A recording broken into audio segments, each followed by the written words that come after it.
बिस्मिल्लाहिर्रहमानिर्रहीम। प्रोग्राम आगाही के साथ मैं हूं आपकी मेज़बान शाहीन सिद्दीकी। आज हम इस्लामाबाद में इंटरनेशनल कॉन्फ्रेंस में मौजूद हैं, Pakistan society of interventional cardiology. 4 रोज़ा कॉन्फ्रेंस है और इसमें ख़ास तौर पे जो है वो बचाव के हवाले से इक़दामात देखे गए और ख़ास तौर पे जो लाइव सर्जरीज़ भी देखी गई। अगर मैं बात करूं दिल के अमराज की, तो पाकिस्तान में दिल के अमराज बहुत ज़्यादा बढ़ते जा रहे हैं। उसकी सबसे बड़ी वजह यह है कि फ़ास्ट फूड का बढ़ता हुआ इस्तेमाल, सॉफ्ट ड्रिंक्स का बढ़ता हुआ इस्तेमाल और ख़ास तौर पे जिस्म के किसी भी शरियान में या अगर मैं बात करूं कि किसी भी शरियान में अगर कोलेस्ट्रॉल बहुत ज़्यादा आ जाता है या ब्लॉक हो जाता है, या अगर मैं लिवर की बात करूं, जैसे हम पाकिस्तान जो है इस वक्त अगर फैटी लीवर की बात करें तो नंबर 1 पर इस वक्त पाकिस्तान है फैटी लीवर के हवाले से, और दिल के अमराज भी बहुत ज़्यादा बढ़ते जा रहे हैं। इसी तरह टाइप 2 डायबिटीज़ जो है उस पर भी हम आइंदा जो रिज़ल्ट आ रहे हैं वो हम नंबर 2 पर या नंबर 1 पर हो जाएंगे। पहले हम 7वें नंबर पे थे, उसके बाद हम 3रे नंबर पे आए हैं और हम हाल ही में अब जो रिपोर्ट आने वाली है सामने, उसमें हम नंबर 1 पर डायबिटीज़ हो जाएगी। हर घर में डायबिटीज़ मौजूद है। टाइप 2 दिल के अमराज, बुलंद फ़िशार खून, बहुत ज़्यादा अमराज बढ़ते जा रहे हैं और सबसे बड़ी वजह यह है कि टाइप 2 डायबिटीज़ डायग्नोज ही नहीं होती। बहुत अरसे तक लोगों को पता ही नहीं होता कि वो टाइप 2 डायबिटीज़ का शिकार हो गए। और सबसे बड़ा अलमिया यह है कि दिल के अमराज, हाइपरटेंशन और टाइप 2 डायबिटीज़ का जो शिकार हुए हैं इस वक्त बहुत छोटे बच्चों में भी देखा जा रहा है, जैसे 10 साल, 12 साल, 14 साल। पहले नौजवानों में देखा जा रहा था 30 साल, 25 साल, लेकिन अब अलमिया ये है कि 14 साल और 10 साल के बच्चों में भी टाइप 2 डायबिटीज़ देखा जा रहा है। और अगर मैं बात करूँ हाइपरटेंशन की, तो हाइपरटेंशन भी देखा जा रहा है। हमारे साथ कॉन्फ्रेंस के रूह रवां मौजूद है, प्रोफेसर डॉक्टर बशीर हनीफ साहब मौजूद हैं। उनसे जानते हैं कि ये जो कॉन्फ्रेंस का आगाज़ किया गया या इनेकाद किया गया, इसके मकासद क्या थे, बचाव के लिए क्या तदबीर इख्तियार की गई हैं, कितने ममालिक से जो लाइव सर्जरीज़ हैं वो दिखाई गई हैं। हम जानते हैं, सर मुझे बताएं कि पाकिस्तान में दिल का अमराज बढ़ता जा रहा है और हम टाइप 2 डायबिटीज़ की अगर बात करें वो भी बढ़ता जा रहा है, बुलंद फ़िशार खून की बात करें वो भी बहुत ज़्यादा बढ़ता जा रहा है। ये जो 4 रोज़ा कॉन्फ्रेंस थी उसमें क्या किन नुकात पर काम किया गया, बचाव के हवाले से क्या इक़दाम किए गए, इलाज की बेहतरी के लिए क्या इक़दाम किए गए? देखिए, ये हमारी बड़ी बदकिस्मती है और अलमिया भी है कि पाकिस्तान जिनमें नंबर 1 होना चाहिए उसमें नहीं है और जिनमें नंबर 1 नहीं होना चाहिए उसमें है। और जो आपने बात की, इस वक्त एक्चुअली पूरी दुनिया में अगर देखा जाए डेवलपिंग कंट्रीज़ में दिल के अमराज बहुत ज़्यादा बढ़ते जा रहे हैं। उनमें पाकिस्तान जो है एक्चुअली नंबर 1 है और पाकिस्तान में जो अमवात की सबसे बड़ी वजह है वो दिल के अमराज हैं। और दिल के अमराज होने की वजह यह है कि इसके जितने भी रिस्क फैक्टर्स हैं, जिसमें कि high blood pressure, sugar, cholesterol, cigarette smoking, sedentary lifestyle, मोटापा, ये सारी चीज़ें जो हैं वो बढ़ती जा रही हैं। और यही वजह है कि हम बहुत यंग एज में जो है वो दिल के अमराज देख रहे हैं। हमने अभी रिसेंटली एक प्रिवेंशन के हवाले से स्टडी की है जिसे पाक सेहत के नाम से, और उस स्टडी का मकसद ये था कि यंग लोग जिनको किसी भी मर्ज नहीं है, कोई भी मर्ज, और उनको देखा जाए कि क्या उनमें कोई ऐसे चीज़ें हैं जिससे कि उनके दिल के अमराज साइलेंट तौर पर हो रहे हों या रिस्क फैक्टर साइलेंट तौर पर हो रहे हों जिनका उनको पता ना हो। क्योंकि ज़्यादातर रिस्क फैक्टर जो हैं वो अक्सर साइलेंट किलर्स होते हैं, चाहे वो शुगर ले लें, ब्लड प्रेशर ले लें, कोलेस्ट्रॉल ले लें। ये सारी चीज़ें ऐसी हैं कि जब पता चलता है तो उस वक्त बहुत देर हो चुकी होती है और उस वक्त इतना फ़ायदा नहीं है जितना कि अगर पता जल्दी चल जाए और फिर उसका हम प्रिवेंटिव मेजर्स ले लें तो वो रिस्क काफ़ी हद तक जो है वो कम हो सकता है। और अनफॉर्चुनेटली जो है हमारे यहाँ अवेयरनेस भी इतनी ज़्यादा नहीं है और इसलिए लोग इस तरफ तवज्जो भी बहुत कम देते हैं। तो ये जो पाक सेहत स्टडी थी, इसमें हमने पूरे मुल्क से 2000 लोगों को लिया और उसमें ये देखा कि जी जिनको कोई भी मर्ज नहीं है, क्या उनमें ब्लड प्रेशर ज़्यादा है, कोलेस्ट्रॉल ज़्यादा है, मोटापा है, तो ये सारे हमने ब्लड टेस्ट भी उनके किए और साथ ही साथ हमने उनके दिल का जो है वो CT स्कैन भी किया, जिसे CT एंजियोग्राफी कहते हैं, ये देखने के लिए कि क्या कोई ब्लॉकेज है तो नहीं है जो उनको पता नहीं है। तो उसमें जो हमारे रिजल्ट्स हैं वो बहुत ही ज़्यादा अलार्मिंग है और बहुत परेशान कुन है। मोटापा जो है, जो इस वक्त हम समझते हैं कि कोई इतनी बड़ी बात नहीं है, पाकिस्तान में जो उस हमारी स्टडी में जो है ऑलमोस्ट 70% मेल्स और 80% फीमेल जो हैं वो मोटापे का शिकार है। और मोटापे का ये है कि सिर्फ वज़न नहीं होता, वो बेसिकली हाइट और वेट दोनों को देखा जाता है और उसके हिसाब से बेसिक मेटाबॉलिक इंडेक्स या BMI निकाला जाता है। और हमारे यहाँ पाकिस्तान में बदकिस्मती से हाइट्स कम है और वज़न ज़्यादा है, तो इसलिए वो जो हम हाइट और वेट को देखते हैं तो वो आपको लग रहा होगा कि नहीं है, लेकिन वो मोटापे की रेंज में आ जाता है। और एशियंस के लिए जो है वो मोटापे के लिए BMI का नंबर जो है वो लेस है। वेस्टर्न पॉपुलेशन के लिए 25 का नंबर कंसिडर किया जाता है, जबकि एशियंस के लिए 23 का नंबर है। उस नंबर को देखा जाए तो मोटापा बहुत ज़्यादा है। इसी तरह कोलेस्ट्रॉल का लेवल जो है वो भी ऑलमोस्ट 70% लोगों में बढ़ा हुआ है, जो कि वेस्टर्न पॉपुलेशन में ऑलमोस्ट 30 to 35% होता है। इसी तरह डायबिटीज़ का रिस्क भी जो है वो बहुत ऑलमोस्ट 20-25% लोगों को जो है वो डायबिटीज़ है। और ये ऐसी चीज़ें जिनको पता ही नहीं है कि उनको प्रॉब्लम है। तो कहने का मकसद ये है कि जब तक आप अपना चेकअप नहीं कराएंगे, देखेंगे नहीं, आपको पता नहीं चलेगा। प्रिवेंशन के हवाले से भी और ट्रीटमेंट के हवाले से भी हमारे यहाँ पाकिस्तान में बहुत सी मीटिंग्स और कॉन्फ्रेंसेस होती हैं। और Pakistan society of international cardiology basically angioplasty को डील करती है और हर साल हम एक कॉन्फ्रेंस करते हैं जिसे पाकिस्तान लाइव कहा जाता है। और जहाँ तक प्रिवेंशन और बाकी चीज़ों का है वो पाकिस्तान कार्डियो सोसाइटी भी उसको देख रही होती है और हम इंडिविजुअल लेवल पे भी देख रहे होते हैं। बट इस कॉन्फ्रेंस का मकसद मेनली ये है कि ये देखा जाए कि इलाज अगर एक दफ़ा प्रॉब्लम हो गया तो वो इलाज उसका किस तरह से किया जाए, क्या बेहतरीन तरीके से इलाज किया जाए।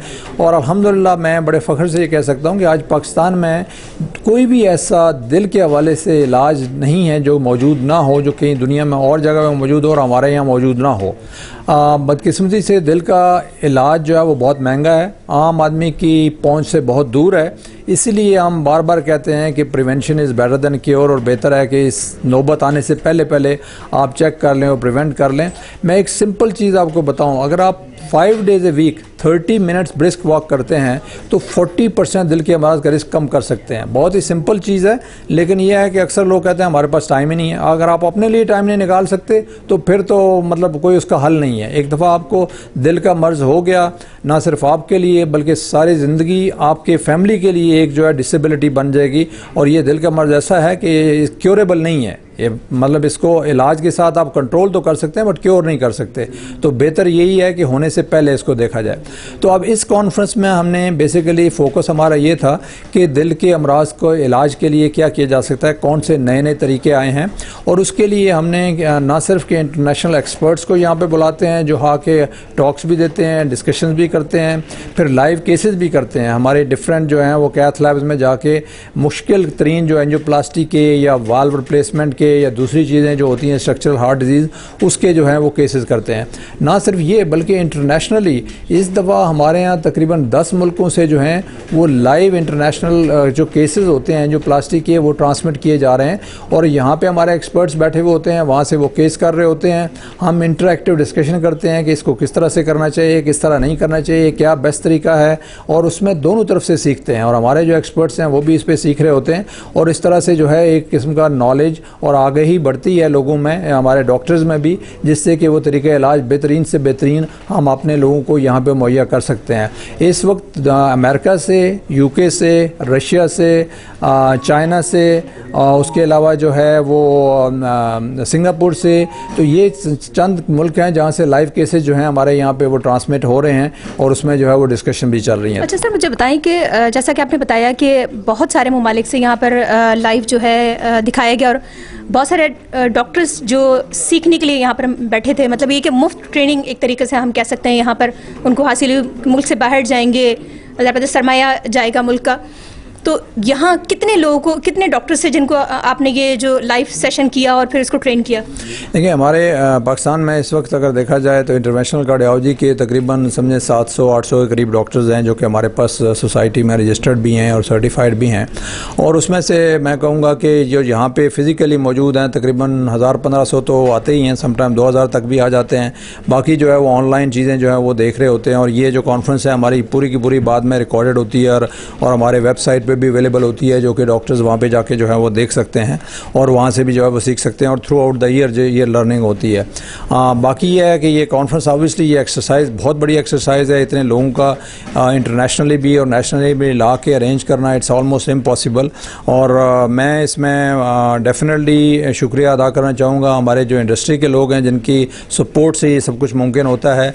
विदाउट देयर सपोर्ट ऑब्वियसली हमारे पास कोई ज़राए नहीं है, बदकिस्मती से गवर्नमेंट की तरफ से या बाकी कहीं से कोई ऐसा सपोर्ट नहीं होती। ये इंडस्ट्री की सपोर्ट्स की वजह से ही होता है कि हम ये कर पाते हैं। और मेरे ख्याल में ये बहुत बड़ा सदका जारिया है कि हम लर्निंग के लिए और टीचिंग के लिए ये अपने CSR के तौर पर यहाँ पे इन्वेस्ट करते हैं, और हमारे जितने भी जूनियर डॉक्टर्स हैं, जो नए नए डॉक्टर्स हैं, वो सीखते हैं आके यहाँ पे। अच्छा सर, आपने बात करी एंजियोप्लास्टी के हवाले से जो लाइव सेशन हुए, मुझे एलवेट के हवाले से बताएं कि पाकिस्तान में अभी इस वक्त क्या सूरत हाल है, और अगर मैं पेवनकारी की बात करूँ दिल की, तो क्या हम कामयाब हो पाएंगे पाकिस्तान में? क्योंकि दुनिया में तो अभी काफ़ी उस पर सर्जरीज हो रही हैं, लेकिन हम एलवेट तक तो पहुंच चुके हैं, लेकिन अभी हम पेवनकारी जो है उस पर अभी हम नहीं जा सकते। देखिए, एलवेट तक भी पहुंचे नहीं हैं मैं, क्योंकि बदकिस्मती से मसला जो है ना, सबसे बड़ा कॉस्ट कहा जाता है, हमारे यहाँ अफोर्डेबिलिटी कहा जाता है। गवर्नमेंट की तरफ से भी ऑब्वियसली हेल्थ बजट ना होने के बराबर है, फंडिंग ना होने के बराबर है, लिहाजा एलवेट 1-2 पेशेंट्स को लगाए गए थे, लेकिन विदाउट एनी प्रिपरेशन लगाए गए थे कि जी कोई बैकअप नहीं था, कोई टीम नहीं थी जो उसको मॉनिटर कर सके, तो वो अनफॉर्चुनेटली सक्सेसफुल नहीं हुए। और एक एलवेट जो है वो तकरीबन 1.5 करोड़ का आता है, और वो ये ऐसे लोगों को, LVAD basically left ventricular assist device होता है, जो ऐसे लोगों को लगाया जाता है जिनका दिल जो है वो बहुत ही कमज़ोर हो जाता है और उसको पंपिंग बिल्कुल नहीं होती है और पेशेंट बार बार हार्ट फेलियर में जाता है। और उसमें एलवेट आम तौर पर ब्रिज होता है टू ट्रांसप्लांटेशन, और हमारे यहाँ बदकिस्मती से अभी ट्रांसप्लांटेशन का सिलसिला भी नहीं है, लिहाजा एलवेट लगाने का फ़ायदा ही नहीं है कि जब तक आप उसको ट्रांसप्लांटेशन की तरफ ना लेके जा सकें। तो आई डोंट थिंक एलवेट के बजाय हमें होना चाहिए कि हम हार्ट फेलियर के प्रॉपर प्रोग्राम रखें पूरे हमारे तमाम इंस्टीट्यूशंस में, और फिर उसके बाद ट्रांसप्लांटेशन के लिए हम जो है वो कोशिश करें। ये भी एक बहुत बड़ी एफर्ट है, कोशिश की गई है कुछ सेंटर्स में, लेकिन अनफॉर्चुनेटली अभी तक सक्सेसफुल नहीं हुई है। बट ये एक वाहिद चीज़ है जो अभी पाकिस्तान में मैं कहूँगा अवेलेबल नहीं है, बट इस पर भी इंशाल्लाह कोशिश हो रही है और काम हो रहा है, और उम्मीद है कि अगले चंद सालों में इस पर भी काम होगा and will be able to do transplantation in Pakistan as well. अच्छा सर, आपकी सोसाइटी की मैं बात करूंगी कि बचाव के हवाले से सोसाइटी, अभी आपने लाइव सेशन तो किए, बहुत सारे डॉक्टर्स ने यहाँ सीखा भी, लेकिन बचाव के हवाले से ख़ास तौर पे, क्योंकि लोग हमारे यहाँ माशरे में सूरत हाल ये है कि डायबिटीज़ हो गई, 8 साल गुजर गए, जब तक कोई कॉम्प्लिकेशन नहीं हुई, जब तक ट्रीटमेंट स्टार्ट नहीं करना, और दिल के अमराज में भी यही हाल है। और हाई ब्लड प्रेशर की अगर मैं बात करूँ, अगर 3 अफराद में से 2 को हाइपरटेंसिव है तो उनको पता ही नहीं है कि वो हाइपरटेंसिव हैं। तो बचाव के हवाले से आपकी सोसाइटी क्या करिए? देखिए, बचाव के हवाले से सिर्फ सोसाइटी के लेवल का काम नहीं है, डेफिनेटली अपने तौर पे जो भी एफर्ट्स हो सकती हैं हम करते हैं।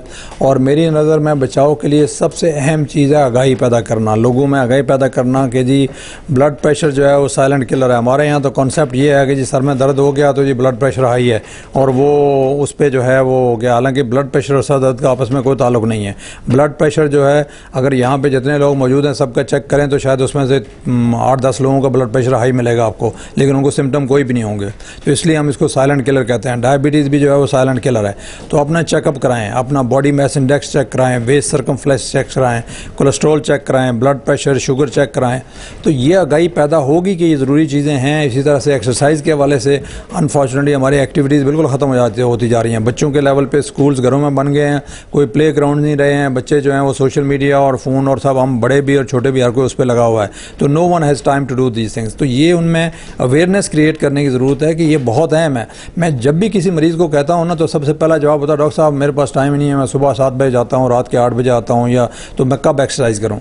मैं उनको कहता हूँ you have to set priorities in your life. अगर आप प्रायोरिटी अपने लिए नहीं टाइम निकाल सकते दिन में आधा घंटा या घंटा, तो फिर मतलब क्या मकसद, सारा कुछ पूरा दिन 24 घंटे जो है वो अपने मेहनत करनी है, काम करना है। देखिए, मैं अगेन बड़ाई की बात नहीं है, लेकिन कोशिश होती है कि अगर मैं किसी को कह रहा हूँ करने के लिए तो मैं खुद भी करूँ। मैं सुबह तकरीबन 7:30 पौने 8 बजे घर से निकलता हूँ, रात के 8, 9, 10 कभी आने का टाइम नहीं है, but I wake up at 5 o'clock in the morning, और उसके बाद जो है आई गो फॉर साइकिलिंग और एक्सरसाइज है जो भी है, और वापस आके 7 बजे तैयार होकर I go to the hospital. But I know कि क्या आई सी एवरी डे कि किस तरह के प्रॉब्लम्स होते हैं लोगों को और क्या लाइफ है, because I don't want to be disabled at the end of the life, और कोशिश होती है कि वो ना हो। हम सब इस बात पे परेशान होते हैं कि जी हमने फाइनेंशियल इन्वेस्टमेंट करनी है कि आगे जाके हम जब बूढ़े हो जाएं तो हमारे काम आए। भाई सबसे बड़ी चीज़ आपकी सेहत है। आपने अगर फाइनेंशियल इन्वेस्टमेंट की तो सारी की सारी फाइनेंशियल इन्वेस्टमेंट आपकी सेहत पे चली जाएगी। तो अगर आप सेहत पे अपनी इन्वेस्टमेंट करना ज़्यादा इंपॉर्टेंट है एज़ कम्पेयर टू के फाइनेंशियल इन्वेस्टमेंट के लिए, और अपने लिए टाइम निकालना, again you have to think about priorities के जी मैं अपने लिए टाइम निकालना है या बाकी सारी चीज़ें करनी है। ये चीज़ें भी अहम हैं, बट थोड़ा बहुत टाइम अपने लिए होना चाहिए और इस पर भी फोकस करने की ज़रूरत है और आगाही पैदा करने की ज़रूरत है। सोसाइटी अपने लेवल पर जो हो रहा है कर रहे हैं, गवर्नमेंट से बात करने की कोशिश करते हैं, try to take different steps with them कि जी हम आगाही पैदा करें और फिर ये रिस्क फैक्टर्स और ये सारी चीज़ें जो है मॉनिटर करें। जैसे अभी ये स्टडी की जो मैंने बात की, दिस इज़ $5 मिलियन प्रोजेक्ट जो कि किसी ने स्पॉन्सर किया और वी आर डूइंग इट, और पर्पज़ यही है कि हमारे यहाँ अभी तक पता ही नहीं कि यंग लोगों में दिल का मर्ज़ क्यों होता है, और यही जानने के लिए कि इतने यंग लोगों में क्यों हो रहा है हमने ये स्टडी लॉन्च की है, और अल्हम्दुलिल्लाह अभी उसका जो है फॉलोअप स्टार्ट किया है और अगले 10 साल तक करेंगे और पता चलेगा that's going to help policy makers also कि किन चीज़ों पे फोकस करना है और किस वजह से ये दिल का मर्ज़ हो रहा है और क्या रिस्क फैक्टर्स हैं इन एडिशन टू जो अभी हमने बात की, जो हमारे यहाँ शायद ज़्यादा हैं, लाइफस्टाइल है, खाना पीना है, तंबाकू, पान, छालिया, ये सारी चीज़ें जो है ये भी प्रॉब्ली कंट्रीब्यूट कर रही हैं। तो ये सारी चीज़ें हमें इस स्टडी से जो है वो पता चलेंगी, जो आज तक पाकिस्तान में क्या साउथ एशिया में इस तरह की स्टडी नहीं हुई है, और इंशाल्लाह इससे जो है वो बहुत से आंसर्स मिलेंगे and hopefully will be able to do something about it. अच्छा सर, एक सवाल मेरा और, सेंट्रल ओबेसिटी हम अपने पाकिस्तान में बहुत ज़्यादा देखते हैं और फैटी लीवर हम देख रहे हैं कि बहुत ज़्यादा बढ़ता जा रहा है और अलार्मिंग सिचुएशन है, मतलब हम कह सकते हैं कि बम ब्लास्ट भी हो सकता है। एक क्या डायरेक्टली रिलेशन है उसका टाइप 2 डायबिटीज़ से, हार्ट डिजीज़ से, हाइपरटेंसिव से? देखिए ओबेसिटी का मैंने आपको बताया, जैसे कि हमारे यहाँ 70-80% लोग जो हैं according to those numbers obese आ रहे हैं, और ये अलार्मिंग है लिटरली, बिकॉज ओबेसिटी की वजह से ब्लड प्रेशर बढ़ता है, कोलेस्ट्रॉल बढ़ता है, डायबिटीज़ का रिस्क बढ़ जाता है, और ये ओबेसिटी ज़्यादातर सेंट्रल ओबेसिटी है। और सेंट्रल ओबेसिटी का मतलब है कि ये फ़ैट आपका ज़ाहिरी तौर पे नहीं, अंदर विसरल फ़ैट है, और विसरल फ़ैट जो है ज़्यादा नुकसानदेह होता है एज़ कम्पेयर टू के वैसे अगर फ़ैट होता है तो वो जो है डेफिनेटली उससे रिस्क जो है वो सिग्निफिकेंटली बढ़ जाते हैं। उसी तरह से इसी वजह से यह है कि फ़ैटी लिवर भी, क्योंकि हमारे यहाँ ओबेसिटी ज़्यादा है तो हार्ट के प्रॉब्लम भी ज़्यादा हो रहे हैं, ब्लड प्रेशर, कोलेस्ट्रॉल, शुगर भी ज़्यादा हो रहा है, फैटी लिवर भी ज़्यादा हो रहा है। तो जब एक सेंट्रल जो चीज़ है जो सबको आपस में मिलाती है वो आपकी ओबेसिटी है और लैक ऑफ एक्टिविटी है और सेडेंटरी लाइफस्टाइल है, अगर आप इन पे फोकस करें तो आप बहुत सी चीज़ों पे काबू पा सकते हैं। अच्छा सर, एक सवाल मेरा और, अगर BMI नॉर्मल है किसी का और दुबला पतला भी है, लेकिन हम उनमें भी देखते हैं हाइपरटेंसिव है वो, और दिल के अमराज भी उनमें देखे जाते हैं, उसकी क्या वजूहत है अगर उनका कोलेस्ट्रॉल भी नॉर्मल? इसमें हम बात करते हैं, कुछ होते हैं जैसे हम कहते हैं मॉडिफाइबल रिस्क फैक्टर्स, कुछ हैं non modifiable risk factors. Modifiable risk factor जिनकी अभी हमने बात की, नॉन मॉडिफाइबल रिस्क फैक्टर में सबसे बड़ा जो जेनेटिक्स है। हमारे यहाँ बदकिस्मती से, जो कि हमने अगेन अपनी स्टडी में भी देखा है कि हमारे यहाँ गुड कोलेस्ट्रॉल जो है वो कम है, जिसे HDL कहते हैं, और बैड कोलेस्ट्रॉल बढ़ा हुआ है। और गुड कोलेस्ट्रॉल जब कम होता है तो रिस्क जो है वो सिग्निफिकेंटली बढ़ जाता है, और ये जेनेटिकली है। तो जिनको अगर ब्लड प्रेशर, शुगर, कोलेस्ट्रॉल नहीं है, पतले दुबले भी हैं, उनको भी अगर प्रॉब्लम हो रहा है, दैट मीन्स जेनेटिक्स ख़राब है, जो आप अनफॉर्चुनेटली चेंज नहीं कर सकते क्योंकि आपको इनहेरिट हुई है। लेकिन जो चीज़ें आप चेंज कर सकते हैं उस पर तो कम से कम फोकस करना चाहिए। सही सर। अच्छा, कॉमन से जो सवालात हैं मैं एक बार फिर करूँगी कि दिल के अमराज से बचने के लिए क्या करना चाहिए, टाइप 2 डायबिटीज़ से बचने के लिए क्या करना चाहिए, और ख़ास तौर पे मुझे बताएं अलामात अगर कुछ हैं, ज़ाहिर होती हैं लोगों में, क्या टेस्ट उन लोगों को करवाने चाहिए कि वो अलामात अगर ज़ाहिर हो रही हैं तो वो क्या इस तरह के टेस्ट हों जो पता चल जाए कि वो टाइप 2 डायबिटीज़ भी उनको डायग्नोज हो जाए, अगर हाइपरटेंसिव हैं वो भी डायग्नोज हो जाए, और दिल के अमराज भी? देखिए इसमें काफ़ी चीज़ें हमने ऑलरेडी डिस्कस कर ली हैं। बेसिकली तो यही है कि अपने चेकअप करवाएं ये सारे इस फैक्टर के हवाले से, and the most important thing is to get out of the chair and bed and start doing something. और उसमें ये नहीं कि जी मैं काम पे हूँ या घर पे काम करती हूँ और बाकी लोग अपने काम, that is not enough. You have to really do at least half an hour to 45 minutes of brisk walk। और अगर एक साथ नहीं भी कर सकते, देखें सिंपल चीज़ें अपनाएं। ऑफिस में काम करते हैं, सीढ़ियाँ हैं, वहाँ पे आप लिफ्ट इस्तेमाल ना करें, सीढ़ियाँ इस्तेमाल करें, that is the best exercise. गाड़ी जब हमने पार्क करनी होती है तो हम करीब से गलत जगह पे पार्क कर देंगे, करीब से करीब पार्किंग ढूंढ रहे होते हैं। थोड़ा सा दूर पार्क कर लें, वहाँ से वॉक करके आ जाएं, आपकी वॉक हो जाएगी। अगर आप बस पे सफ़र कर रहे हैं तो बस पे एक स्टॉप आगे से जाके बस पे बैठ जाएं, वो आपकी वॉक हो जाएगी। तो अगर आपको टाइम वाकई नहीं मिल रहा, अपने लिए नहीं निकाल पा रहे, तो ये छोटी छोटी चीज़ें जो हैं आपको काम कर सकते हैं। अगर आपने ऑफिस में हैं, किसी से बात करनी है, तो बजाय फ़ोन पे बात करने के सीढ़ियाँ हैं तो उससे चढ़ के उनके पास चले जाएँ, थोड़ी देर के लिए उनसे बात कर लें, वो एक एक्सरसाइज हो जाएगी। और इसी तरह से जो है वो बेसिकली अपने लाइफ के अंदर जो है ऐसी चीज़ें करें जो कि आपको कुछ ना कुछ जो है एक्टिविटीज़ जो है वो देते रहें। तो ये जो है आपका एक्सक्यूज़ है वो काफ़ी हद तक कम हो जाएगा। बाकी जो है आप अपने, जो मैंने कहा कि ये कोलेस्ट्रॉल, ब्लड प्रेशर, शुगर और ये सारी चीज़ें चेक कराएं। मोटापा है तो ऑब्वियसली खाने पीने पे एहतियात करनी है। अक्सर लोग कहते हैं डॉक्टर साहब मैं तो कुछ खाते नहीं हूँ, वज़न पता नहीं कहाँ से बढ़ता जाता है। आप जो है वो 15 दिन मुँह पर टेप लगाएँ और देखिएगा वज़न कम होता है या नहीं होता, तो आपको पता चल जाएगा आप क्या क्या खाते हैं क्या नहीं खाते। तो ये सारी चीज़ें आपको अपने बारे में सोचना है और प्रिवेंशन आपने खुद करनी है। आप ही के लिए है और ना सिर्फ आपके लिए बल्कि आपकी पूरी फैमिली के लिए। इसलिए मैं कहता हूँ कि इन्वेस्टमेंट है, अल्लाह न करे आगे चल के आप बीमार होंगे, आपकी पूरी फैमिली सफ़र करेगी, फाइनेंशियली भी, इमोशनली भी, फिज़िकली भी, हर लिहाज से। तो ये चीज़ें अगर आप नहीं कर सकते तो फिर तो कुछ फ़ायदा नहीं है ज़िंदगी का। बहुत शुक्रिया सर, आपने हमें टाइम दिया। जैसा कि सर ने हमें बताया, डॉक्टर बशीर हनीफ ने, कि बचाव जो है वो सबसे बेहतरीन है। अगर आपका दिल ख़राब हो गया है तो आप वापस उसको ठीक नहीं कर सकते। जो आपकी जमा पूंजी है, जो आपने जमा किया है, जो आप अपनी मसरूफियत ज़ाहिर करते हैं कि मैं 12 घंटे काम करता हूँ या 14 घंटे काम करता हूँ या 16 घंटे काम करता हूँ, लेकिन वो पैसा आपका सारा बीमारियों में ही जाएगा, क्योंकि आपने अपने दिल का, अपनी तमाम आज़ा का ख्याल रखना है। जब तक आप अपना ख्याल नहीं रखेंगे, अपने लिए वक्त नहीं निकालेंगे, किसी भी मर्ज से नहीं बच सकते। और पाकिस्तान में इतनी अलार्मिंग सिचुएशन है कि बच्चे भी जो है वो टाइप 2 डायबिटीज़ का शिकार हो रहे हैं, और ये एक बहुत बड़ा अलमिया है। जब उनको पेचीदगियाँ स्टार्ट होंगी तो वो उस वक्त मुआशरे का हिस्सा होंगे जब वो कमाने के लायक होंगे, और पेचीदगियों के साथ कमाना मेरे ख्याल से नामुमकिन होता है। एक वक्फा लेते हैं, वक्त के बाद दोबारा ज्वाइन करते हैं।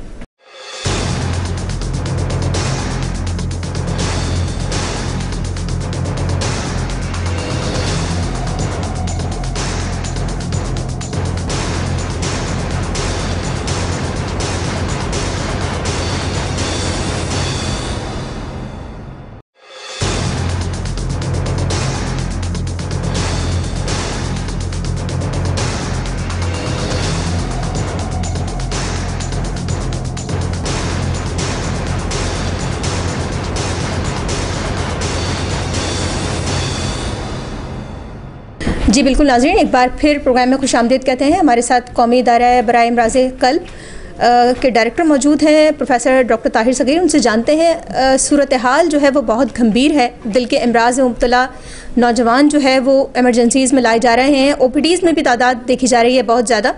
और आज कॉन्फ्रेंस में यहाँ मौजूद हैं, उनसे जानते हैं कॉन्फ्रेंस के हवाले से, और ये भी जानते हैं जो OPD में मरीज़ों की तादाद दिन ब दिन इजाफा होता जा रहा है। कौमी इदारा अमराज़ क़ल्ब पूरे मुल्क में जो है वो सर्विस फराहम कर रहा है।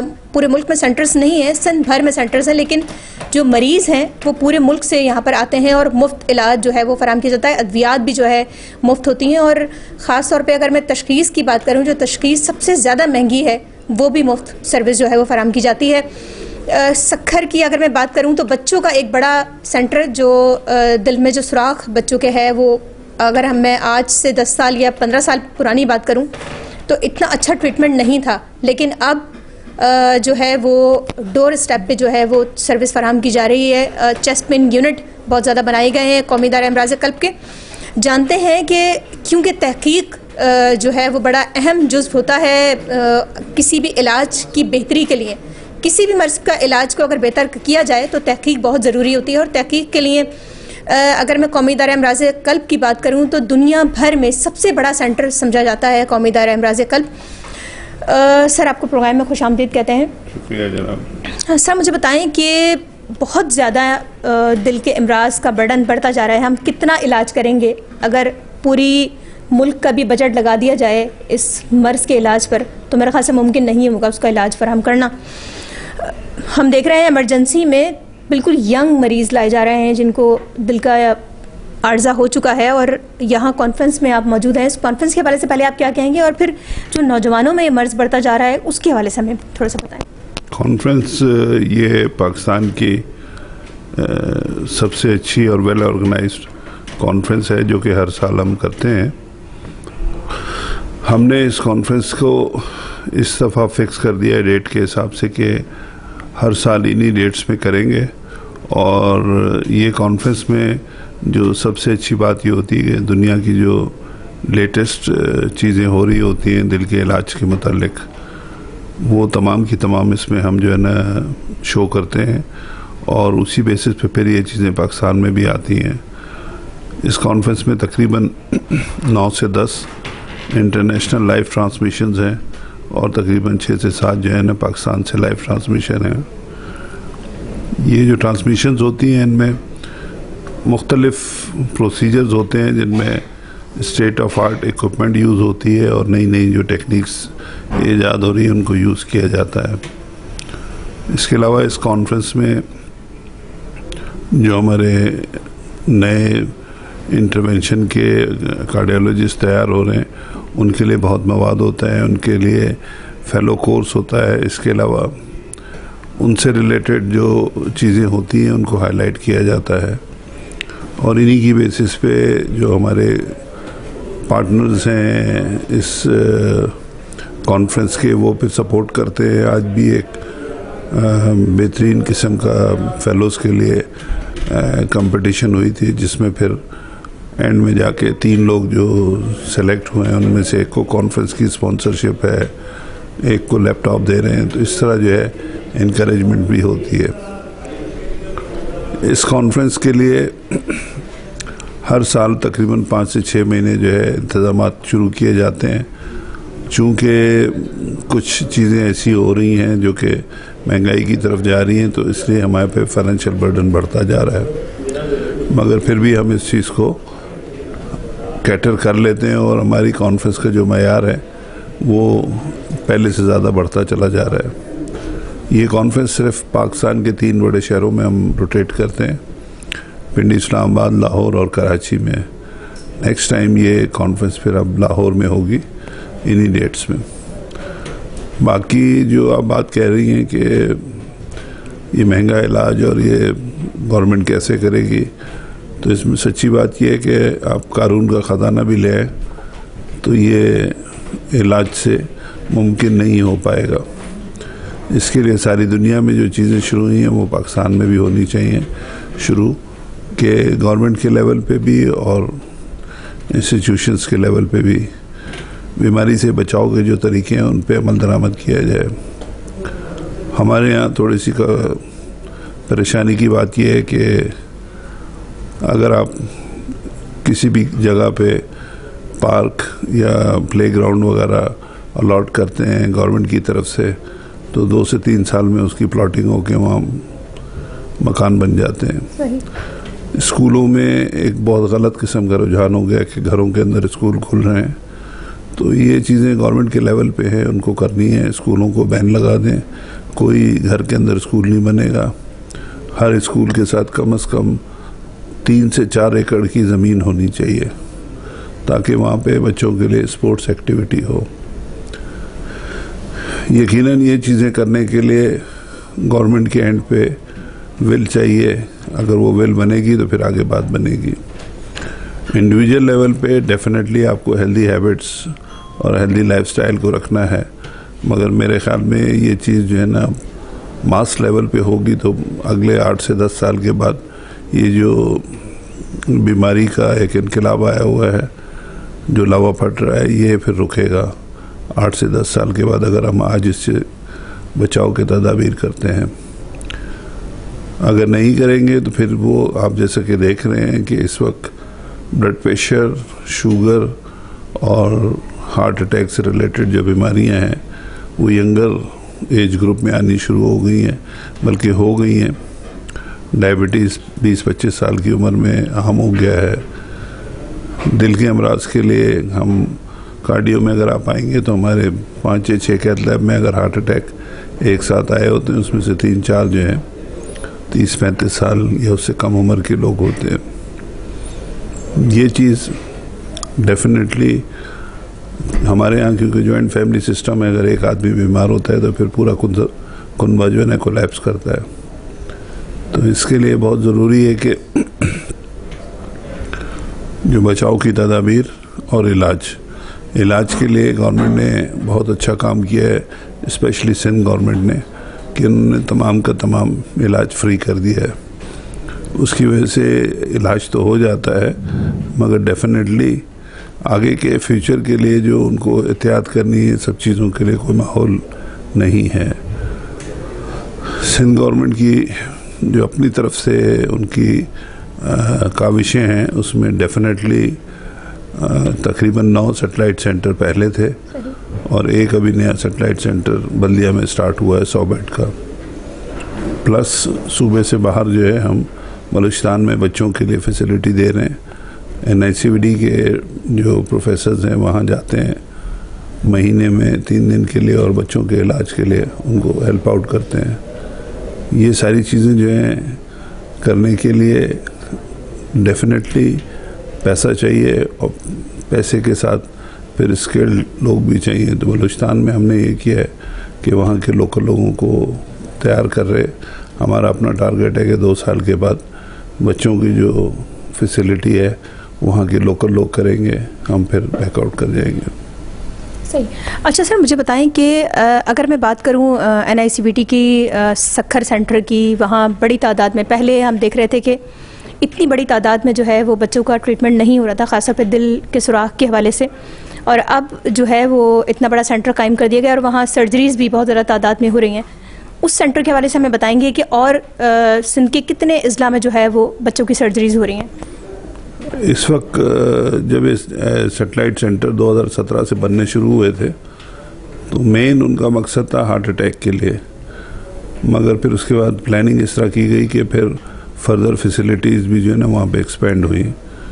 तो फिर उसके बाद कार्डियक सर्जरी शुरू हुई, उसके बाद फिर बच्चों की डायग्नोस्टिक सर्विसेज और फिर उसके बाद ऑपरेशंस बच्चों के, फिर इसके बाद जो है जो इलेक्ट्रोफिजियोलॉजी है, दिल के पेसमेकर से रिलेटेड जो मामलात हैं, ICDs वगैरह, वो शुरू हुआ। तो ये फैसिलिटी जो है ना, इसी तरह हार्ट अटैक के अलावा अगर दिमाग में की शरियानों में खून जम जाए तो वो उसके लिए फालिज से बचाने के लिए जो प्रोसीजर है वो शुरू हुआ। ये फिर हमने शुरू किया सबसे पहले टंडो मोहम्मद खान में, फिर सक्खर में, उसके बाद लड़काना में और हैदराबाद में। ये चारों सेंटर जो हैं यहाँ पे फुल ब्लोन हर तरह की फैसिलिटी मौजूद है और काम हो रहा है और उससे बहुत फ़ायदा है, स्पेशली सक्खर के सेंटर से। सक्खर के सेंटर की ब्यूटी है कि एक तो बहुत बड़ा अस्पताल है वो और वहाँ फैसिलिटी भी है। तीसरे है कि उसकी जो बाउंड्रीज़ हैं वो लोअर पंजाब, हमारा बलूचिस्तान तकरीबन सारा वहाँ जाता है, और इसके अलावा सिंध के जो एरियाज़ उसको टच करते हैं वो सारे जाते हैं। तो उसकी वजह से वहाँ पे एक्स्ट्रा ऑर्डिनरी लोड है सक्खर के सेंटर में। अगर आप जनरल स्टैटिस्टिक्स देखें तो तकरीबन 13 लाख मरीज़ आए हैं सिंध से बाहर के, जिनको हम किसी को मना नहीं करते, सबको इलाज करते हैं। उसमें से 7.5 लाख मरीज़ बलूचिस्तान से आता है, 2.5 लाख जो है पंजाब से, और बाकी फिर KPK और पेशावर साइड से आते हैं। सही। अच्छा सर, आपका बचाव प्रोग्राम एक बड़ा एक्टिवली काम कर रहा है, ख़ासतौर पे अगर मैं स्कूल के बच्चों की बात करूं, थिएटर्स काफ़ी ज़्यादा पेश किए। इस कॉन्फ्रेंस में थोड़ा सा हमने देखा कि इलाज के वाले से और यहाँ ट्रेनिंग्स ख़ासतौर पे दी गई उनको जो मुल्क से बाहर नहीं जा सकते डॉक्टर्स, और उनको फ्री ऑफ कॉस्ट जो है ट्रेनिंग दी गई। कितना बड़ा किरदार है फार्मा का इस कॉन्फ्रेंस को ऑर्गेनाइज करने का, और तहकीकात पर ज़्यादातर तहकीकात बड़ी ज़रूरी होती हैं इलाज के लिए, बेहतर इलाज के लिए, तो कितना अहम किरदार अदा करता है फार्मा? अगर मैं फार्मा की बात करूँ तो देखिए, वो उर्दू में कहते हैं ना, चोली दामन का साथ है। डेफिनेटली डिवाइस कंपनीज और फार्मा कंपनीज के बगैर ये कॉन्फ्रेंस हो ही नहीं सकती, नामुमकिन बात है। मैं एज ए कोर्स डायरेक्टर पिछले 5 साल से इस कॉन्फ्रेंस के मामलात को देखता हूँ, तो ये तो नामुमकिन बात है कि हम अपने जेब से कर सकेंगे। इसमें mutual benefit pharma company, device companies का और कॉन्फ्रेंस वालों दोनों का होता है, तो दोनों मिलजुल के करते हैं और ये सारी दुनिया में होता है, यहाँ नहीं है। अब ये है कि पहले जो है ना, उन चीज़ों में कुछ चीज़ें ऐसी थी जो परेशान कुन थी, वो बाहर के मुल्कों में भी हो गई और यहाँ पे भी इंडस्ट्रीज़ के साथ रिलेशनशिप में कुछ एथिकल चीज़ों को रखा गया है ताकि मिसयूज़ ना हो। जहाँ तक रिसर्च की बात है, NICVD जो है इस वक्त पाकिस्तान के उन सेंटर्स में जहाँ पे एडवांस रिसर्च हो रही है, और यही फार्मा कंपनी है, मैं अभी नाम नहीं लूँगा उनका क्योंकि फिर प्रोजेक्शन होती है।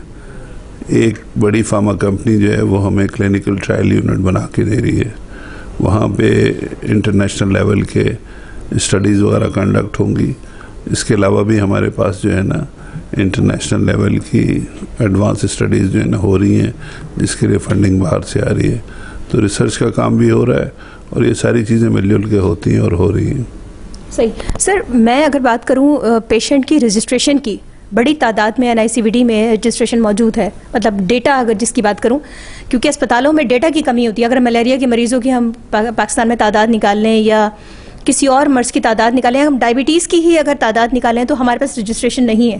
लेकिन NICVD एक इतना बड़ा इदारा है कि उसमें मुल्क भर से लोग आते हैं और लोग रजिस्टर होते हैं, उसमें बाकायदा उनका एक कार्ड होता है, एक ID कार्ड बना हुआ होता है उसमें। तो क्या कहेंगे, कितनी ज़रूरी है अगर तहकीक, अगर रिसर्च पर काम किया जाए तो कितना ज़रूरी है कि पेशेंट्स का डेटा हमारे पास मौजूद हो? तहकीक तो उसी चीज़ पे होगी जो मौजूद होगी ना। तो डेटा के लिए पहले सारी चीज़ें जो है ना पेपर्स पे थी। अब पेपर्स के लिए अगर आप कार्डियो आएँ तो हमारी जो OPDs वगैरह एग्जिस्टिंग है उसके नीचे अंडरग्राउंड एक बहुत बड़ा एरिया है जहाँ पे पैनल्स बने हुए तमाम पेशेंट्स की जो हिस्ट्री वगैरह वो सारी चीज़ें लेके जो हम फाइलें रखते वहाँ होती थी, मगर वो फिर उसकी मेंटेनेंस से एक बड़ा इशू और ये सारी चीज़ें सारी दुनिया में अब सारी चीज़ें ऑटोमेशन पे आ गई हैं। तो अभी हमने ये शुरू किया है कि जो पुरानी फाइलें हैं उनको स्कैन करके वो हम प्रिजर्व करते जा रहे हैं और जो चीज़ें पड़ी हुई हैं जो काम की नहीं उनको हटाते जा रहे हैं। फ्यूचर के लिए अब हमारा डेटाबेस बनना शुरू हो गया है। जो इन्वेस्टिगेशन हैं वो तमाम की तमाम तो अब ऑटोमेशन पे हैं, जिसमें इको है, इसमें MRI है, थेलियम है, ETT है, एंजियोग्राफी है, ये सारी चीज़ें जो है ना हमारे पास प्रिजर्व हैं और ऑटोमेशन पे हैं। किसी वक्त भी किसी की भी कोई रिपोर्ट या इमेजेस चाहिए तो मिल जाएंगे। सिर्फ पेशेंट्स की हिस्ट्री और ये सारी चीज़ें जो है ना उनकी कमी थी, वो अब अगर आप इमरजेंसी में जाएं तो इमरजेंसी में पेपर नहीं इस्तेमाल होता, वो सारा ऑटोमेशन पे है। इसी तरह लेबॉर्ट्री हमारी सारी जो है वो ऑनलाइन है, आप लैब कराएंगे तो वो रिपोर्ट आपको आएगी। तो ये चीज़ें आहिस्ता आहिस्ता ग्रेजुअली हो रही हैं और इंशाल्लाह उम्मीद है 1 साल से 1.5 साल में हमारा जो सिस्टम है वो ऑर्गेनाइज हो जाएगा। मतलब आप सिस्टम की बात करें कि पेपरलेस हो जाएगा अब सिस्टम आपका पूरा? जी, तकरीबन हो जाएगा। उसकी वजह है कि बहुत मैसिव किस्म की ये एक्सरसाइज है, तो उसके लिए अभी मैंने आपसे कहा ना हमारी जो इन्वेस्टिगेशन साइड है वो सारी की सारी पेपरलेस है। सिर्फ जो पेशेंट से रिलेटेड और वार्डों की जो चीज़ें हैं उनको हम कर रहे हैं, बाकी हमारे स्टोर, HR, पेरोल, ये सारी चीज़ें तो ऑटोमेशन पे हैं। तो स्टेप वाइज करते जा रहे हैं, 1.5-2 साल में इंशाल्लाह चीज़ें कंट्रोल में आ जाएंगी सारी। अच्छा सर, मैं अगर बात करूं NICVD की, एक बहुत बड़ा इंस्टीट्यूट और जो लोगों को इलाज फराहम कर रहा है, लेकिन जैसा कि आपने बताया कि अगर कानून का ख़जाना भी अगर हम इसमें लगा दें तो हम इलाज नहीं कर पाते दिल के अमराज का। क्या हुकूमत को इक़दाम उठाना चाहिए, क्योंकि दिल का मर्ज़ बढ़ता जा रहा है, हाइपरटेंशन का मर्ज़ बढ़ता जा रहा है नौजवानों में, और ख़ास तौर पर टाइप 2 डायबिटीज़ तो अब हम 10 साल और 12 साल और 14 साल की उम्र में भी देख रहे हैं टाइप 2 डायबिटीज़, जो हमने कभी देखी ही नहीं थी। क्या इक़दाम उठाना चाहिए ख़ास तौर पर जंगी बुनियादों पे, क्योंकि अब जंगी बुनियादों पे काम करने की असल ज़रूरत है इस वक्त? तो जंगी बुनियादों पे पहले तो इंडिया से जंग नहीं होनी चाहिए, और दूसरी जो सबसे बड़ी बात है ना, अगर कोई करवा सके, जो कि होगा नहीं क्योंकि सारे लोग बोलेंगे कि ऐसी बस ये, आप इंटरनेट बंद करा दें पाकिस्तान में, ना डेटाबेस हो, वो जो डेटा यूज़ करते हैं वो हो, ना ऑफिशियल वाईफाई हो, आपका 50% मसला हल हो जाएगा। सारी रात नेट पे लगे रहते हैं, वो सब ब्लड प्रेशर के मरीज़ बनते हैं। दिन में जो उनको काम करने की सलाहियत है वो आउटपुट ख़त्म हो जाता है उनका। तो उसके अलावा भी इस खुराफात की वजह से बहुत परेशानी है। किसी को इंटरनेट यूज़ करना है तो उसके लिए 8 बजे तक का आप टाइम रखें, 8 बजे के बाद पूरे पाकिस्तान में इंटरनेट बंद हो जाए। जिस ज़माने में इंटरनेट नहीं था, क्या उस ज़माने में आइंस्टाइन नहीं होते थे, अब्दुल सलाम नहीं होते थे, बड़े बड़े लोग होते थे। अभी आप सुनते हैं कोई इतना बड़ा नाम कि वो इस तरह का आ गया। तो पहली चीज़ तो इंटरनेट बंद कर दें आप, अगर फिर भी रियायत देनी है तो 8 बजे तक, बस 8 बजे के बाद कोई इंटरनेट नहीं होगा।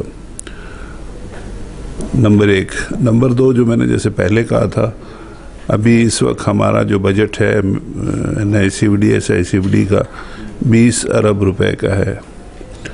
आप पूरे सिंध में 20 अरब रुपए के खेलने की फैसिलिटी मौजूद करें और मेक श्योर करेंगे वो फिर बाद में प्लॉटिंग होके घरों में ना कन्वर्ट हो। तीसरे, जितने भी लोग हैं उनके लिए इस चीज़ को मैंडेटरी कर दें कि हफ्ते इतवार को गाड़ी नहीं इस्तेमाल होगी, साइकिल का रुझान होगा। फिर आप देखें ऐसे ऐसे चीज़ें बेहतर होंगी। आप जर्मनी में आप जाएं, वहाँ लोग साइकिल चला रहे होते हैं, उनके पास पैसा नहीं है क्या? वहाँ पर अंडरग्राउंड ट्रेन भी है, सब कुछ है। तो ये माहौल आपको बनाना होगा और ये माहौल मैस लेवल पे होगा, इंडिविजुअल लेवल पे नहीं हो सकता। ये सारी चीज़ें करेंगे तो चीज़ें सही होंगी। बाकी जंक फूड वगैरह उससे कोई फ़र्क नहीं पड़ता। अगर आप हेल्दी एक्टिविटी में आ जाएंगे तो जंक फूड का रोल फिर कम हो जाएगा। इसी तरह जो हमारे यहाँ कुछ खाने इस तरह के हैं जो बहुत मुरग़न हैं, चिकनाई, तली हुई चीज़ें, वो फिर आपके अपने टेस्ट पे फ्यूचर में अगर आप हेल्दी हैबिट्स पे जाएंगे तो वो चीज़ें भी बेहतर हो जाएंगी। बाकी डेफिनेटली सिगरेट भी आपने जो है छोड़नी होगी। ये सारी चीज़ें। सर, फुटपाथ के बारे में क्या कहेंगे आप? हम 90% फुटपाथों पर देखते हैं कि फ़ास्ट फूड के जो है वो स्टॉल्स लगे हुए हैं। फुटपाथ के बारे में क्या कहेंगे? चलने के लिए जगह नहीं है आपके पास। अगर आप चलना चाह रहे हैं, आपने गाड़ी बहुत दूर पार्क की है तो आप फुटपाथ पे चलना चाह रहे हैं, लेकिन आपको फुटपाथ पे जगह नहीं मिलती। आप सड़क पे चलने मजबूर हैं, पीछे से गाड़ी आके आपको हिट भी कर सकती है, बाइक भी हिट कर सकती है। देखिए, ये तो सारी चीज़ें जो ना गवर्नमेंट की तरफ से हैं, इससे एक आम आदमी कुछ नहीं कर सकता। हाँ, ये ज़रूर करें आप अपनी इंडिविजुअल लाइफ में कि 2 किलोमीटर के रेडियस में जो भी काम हो वो आप पैदल करें या साइकिल पे करें, गाड़ी का इस्तेमाल नहीं करें। ये आप कर सकते हैं तो आप करेंगे तो चीज़ें आपके लिए बेहतर होंगी, ओवरऑल माशरे के लिए बेहतर होंगी। बाकी जो इस तरह की चीज़ें हैं कि फुटपाथ और दूसरी चीज़ इंक्रोचमेंट्स वगैरह हैं, वो गवर्नमेंट का काम है। वो आपको पता है क्यों हो रही है, किस तरह हो रही हैं। गवर्नमेंट की भी अपनी मजबूरी है, वो हर चीज़ पे तो नहीं पड़ सकती। सही। सर, कोई मैसेज देना चाहेंगे ख़ासतौर पे हमारे जो यंगस्टर्स हैं उनके हवाले से? यंगस्टर्स के लिए मैसेज यही है कि ज़िंदगी को आसान बनाएं, मुश्किल ना बनाएं। अगर वो ये मैसेज समझ जाएंगे तो खुद ब खुद आसान कर लेंगे। Thank you. बहुत शुक्रिया सर, आपने हमें वक्त दिया। जैसा कि डॉक्टर ताहिर सगीर ने बताया कि अगर 4 से 5 चीज़ों पर अगर अमल कर लिया जाए तो मेरे ख्याल से 50 से 60% जो बोझ है ख़ासतौर पे अमराज़ क़ल्ब का और टाइप 2 डायबिटीज़ का और बुलंद फ़िशार खून का, उसको कम किया जा सकता है। उसमें सबसे अहम चीज़ यही थी कि स्कूलों में प्लेग्राउंड होने चाहिए। जो एक PT का पीरियड होता था 40 मिनट का, 50 मिनट का, वो ख़त्म कर दिया गया है। उसकी वजह से बच्चों में जो खेल का रुझान है वो ख़त्म हो गया है। बच्चे आते हैं स्कूल से, फ़ास्ट फूड का मुतालबा करते हैं और फिर उसके बाद अपने मोबाइल में लग जाते हैं। वो खा भी रहे होते हैं फ़ास्ट फूड और मोबाइल में भी लगे होते हैं। तो अगर इंटरनेट को ख़ास तौर पे अगर ऑफिसों तक महदूद कर दिया जाए, जहाँ इनकी ज़रूरत है वहाँ तक अगर महदूद कर दिया जाए, बहुत चीपेस्ट जो है हमें डेटा प्रोवाइड कर रहा होता है हर सिम कि आपको 100 रुपये में इतना डेटा मिल जाएगा और 50 रुपये में इतना, तो ये हमारे लिए एक जहर का काम है। ख़ास तौर पे आप देखते हैं सारी रात नौजवान या बच्चे मोबाइलों में लगे होते हैं और सुबह वो स्कूल भी जा रहे होते हैं तो वो झूम रहे होते हैं वहाँ पे, क्योंकि उनकी नींद पूरी नहीं होती। नींद हमारे लिए बहुत ज़रूरी है, हमारी सेहत के लिए, हमारी ज़िंदगी के लिए नींद बहुत ज़रूरी है। एक वक्फा लेते हैं, वक्फे के बाद दोबारा ज्वाइन करते हैं।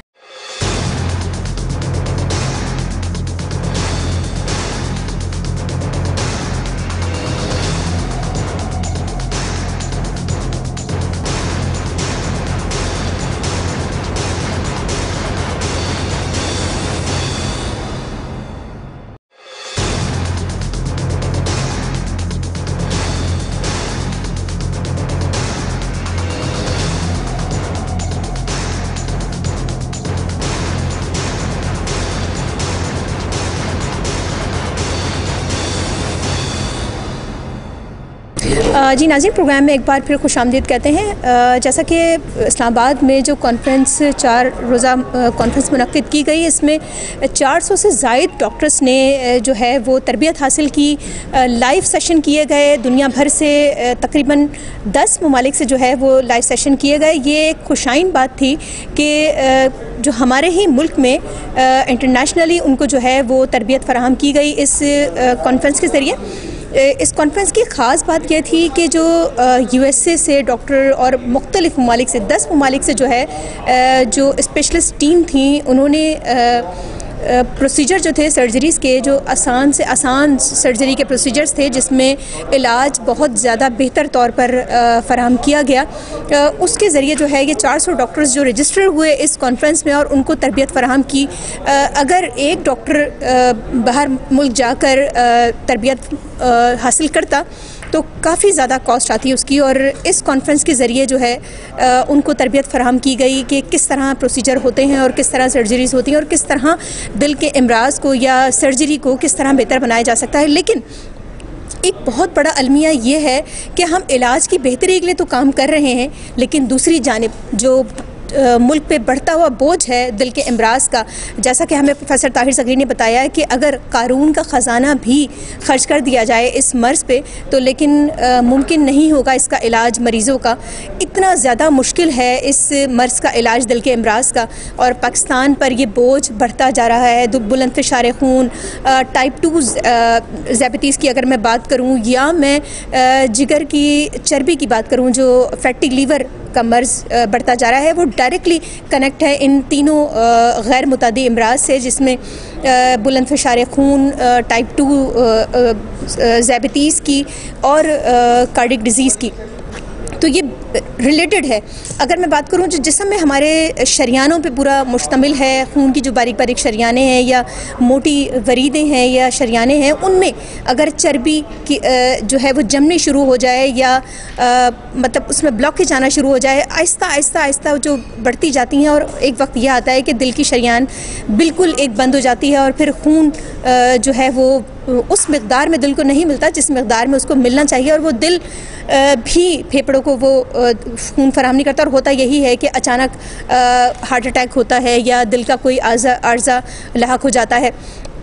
तो बेहतर यही है कि अगर हमारा मुल्क या हमारी हुकूमत ने अब भी इस पर तवज्जो नहीं दी कि हम बचाव की तरफ काम करें, या जो हमारी आने वाली नस्ल है जैसे उसको बचाया जाए इस मर्ज़ से, ख़ासतौर पर दिल के मर्ज़ से और टाइप 2 डायबिटीज़ से और बुलंद फ़िशार खून से, तो ही मुमकिन हो सकेगा कि हम इसके जो इलाज है मतलब इतना बड़ा बोझ हम बर्दाश्त नहीं कर सकते जितना बड़ा बोझ दिन ब दिन जाता जा रहा है। अब अगर हम NICVT की बात करूं तो दिन ब दिन मरीज़ों की तादाद बढ़ती जा रही है, और जैसा कि प्रोफेसर ताहिर सगीर ने बताया, डायरेक्टर कौमी इदारा इमराज़ क़ल्ब ने, कि अगर हार्ट अटैक के मरीज़ आते हैं, 10 मरीज़ आते हैं तो उसमें से 3 से 4 मरीज़ जो है वो बिल्कुल नौजवान होते हैं, जिसमें 25 साल और 30 साल उम्र शामिल है। तो इस उम्र में अगर आपको दिल का अर्ज़ा लाहक हो गया है तो ये एक बहुत बड़ा अलमिया होगा। मुआशी तौर पर भी हम बहुत ज़्यादा मुस्तहकम रही नहीं रहेंगे, क्योंकि जो कमाने वाला है, जो घर चलाने वाला है, एक फ़र्द होता है और 4 से 5 अफराद होते हैं जो घर में सरवाइव करते हैं। अगर वो एक ही फ़र्द इतनी क्रिटिकल बीमारी में मुब्तला हो जाएगा तो वो कमाना भी उसका ज़ाहिर सी बात है वो बहुत ज़्यादा मुतासिर होगा और पूरी फैमिली उसमें सफ़र करेगी। तो ये एक बहुत बड़ा अलमिया है। हमें सोचना होगा कि हम दिल के इमराज से कैसे बचें। हमने अपने बच्चों को मोबाइल से बचाना है, उनको प्रॉपर नींद देना है। 8 घंटे की रात की नींद हमारे लिए बहुत ज़रूरी है। हमारे जो दिमाग के ग्लैंड्स हैं उनका डायरेक्टली ताल्लुक़ हमारे जिस्म के आज़ा से है। जो हमारे जिस्म के आज़ा काम कर रहे हैं, फेफड़े हैं या दिल है, या जो फालिज का मर्ज़ बढ़ता जा रहा है, उसकी भी सबसे बड़ी वजह ये है। और बुलंद फ़िशार खून, जिसे हम हाई ब्लड प्रेशर कहते हैं, वो मर्ज़ भी इसलिए बढ़ता जा रहा है क्योंकि हम सारी रात मोबाइल देखते हैं, और होता यही है कि जो ब्रेन पर इफ़ेक्ट हो रहा है हमारा, वो हमारे पूरे बॉडी पर इफ़ेक्ट कर रहा है, हमारी बॉडी को मुतासिर कर रहा है। तो इस तरह की कॉन्फ्रेंस ज़रूर होनी चाहिए, इलाज की बेहतरी होनी चाहिए, लेकिन ये बहुत ज़रूरी है कि हम बचाव पर काम करें। और बचाव पूरी कौम की ज़िम्मेदारी है, हर बच्चे की ज़िम्मेदारी है, हर फ़र्द की ज़िम्मेदारी है कि वो इस मर्ज़ से बचाने के लिए आने वाली नस्लों को काम करे। अगले प्रोग्राम तक के लिए अपनी होस्ट शाहीन सिद्दीकी को इजाज़त दीजिएगा। अल्लाह हाफ़िज़।